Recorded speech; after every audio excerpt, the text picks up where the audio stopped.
say hypnosis, you know, everybody's thinking of the person swinging the medallion or whatever and snapping their finger and their heads go down and they come up. From now on, you like what you thought hypnosis was before you did it. Yeah. Was that what that was? Or? So that's what it is. You induce what's called somnambulism. So it's an altered state of consciousness where the critical faculty of your mind, specifically the majority of your prefrontal cortex, slows down enough where you can bypass the critical faculty of the mind. And basically, the terminology would be like to install a suggestion. It is mind control. Every hypnotist you ever talk to will say, no, this is not mind control. It's innocent. Why has the CIA used it for years? Why have they done so many research studies into the power of things like hypnosis and these altered states of consciousness to leverage people against their will? And that's what I was doing. I just happened to be on the same team as the person across from me. But if I was someone who was a con artist, I could have very easily persuaded them to pay me more money, to keep coming back. Like, that's the power of these practices. And therein lies the danger. So to answer your question, though, I started helping friends and family. Word got out because, once again, these were like borderline miraculous results. I thought I was doing it innocently. I kept researching the neuroscience of it. I sold my tattoo removal business that I had to focus on coaching and hypnosis full time. Enters TikTok. Everybody's like, you got to be on TikTok. I'm like, all right. Bet, let's do it. I started posting about hypnosis, and all of a sudden I remember, I read the book, The Law of Attraction. I remember manifestation. Why don't I talk about that and tie it into hypnosis and reprogramming the mind? Boom, within 6 months I had 1 million followers teaching people how to quote unquote manifest faster. But all it was, there's two sides to this. One, it was selling snake oil a lot of the times, because that's the other thing the devil loves to do is he loves to convince us that these practices work. And most of them don't. There is a dark spiritual reality to certain things like witchcraft and whatnot. But certain things like manifestation is just a fancy term for goal setting and goal achieving. It's reaping what you sow.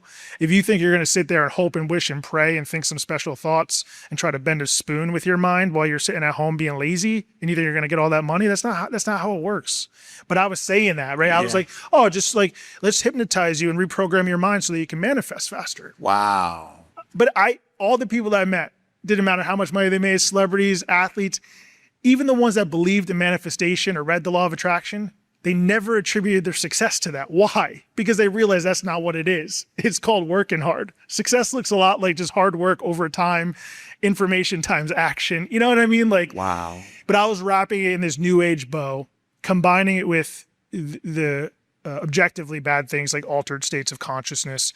And I just blew up on TikTok and just started getting so many clients. And I'd go on TikTok live and I'd sell like $3,000 of hypnosis audios that like I didn't really even believe in. I would just like, it's like sad to think about, because at the time I convinced myself I was actually helping. Oh my. But that's what the devil did, is like he convinced me. And I want to be careful here, because I don't want to sound like Adam and Eve, where they like don't take responsibility for their, like, it was the devil. That is true. But I was caught up in it. I was lost in it. And I had all the money. I was making more money in a month than people made in a year. Bought a brand new G-Wagon, go to Vegas and blow a bunch of money. My wife and I going on vacations. And I was like, at the time, the craziest part, I was like, oh, this is all from God. Little did I know, not every open door is from God.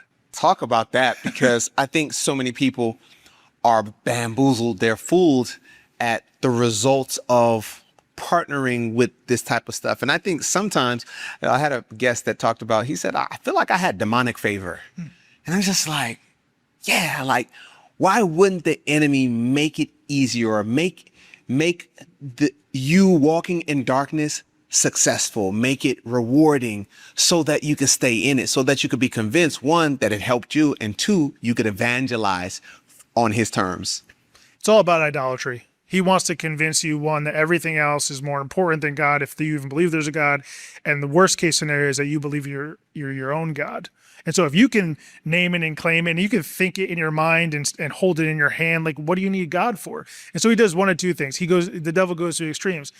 He helps people get whatever they want from a material perspective, because they don't need God, right? Yes. Or the opposite direction, the person living a paycheck to paycheck, who's in constant fear of money, what do you think they're thinking about the most? Are they thinking about God and giving back and ministry, or are they thinking about how they're going to pay their electric bill? And here's the catch. You always worship what you fear. Oh my God. So what do you think the devil's going to do? He wants you to live in fear of these things. He wants you to be afraid of money. So it's one or the other, bro. You look, Matthew chapter 6, read the whole thing. If you start from, I don't remember because I just taught on this recently, the Lord goes on a tangent and it talks about, Matthew 6, it goes from the Lord's Prayer and it just continues to go. And it talks about, hey, no man can serve two masters. Either he's going to love one or hate the other. Then it just takes a pivot that so you think it says, well, you can't serve God and money. That leads to, some of my favorite passages where it says, hey, don't be anxious. Don't be afraid about what you're going to eat, what you're going to wear, all of these things, and worry about your life because the Lord knows you need these things. Don't be like the pagans because they're consumed with these things. So I thought it was interesting that the Lord is bringing up, hey, you got to choose one, love one or hate the other. You can't serve two masters. You can't serve God and money. And I'm like, I know the audience that God is talking or that Jesus was talking to in this moment.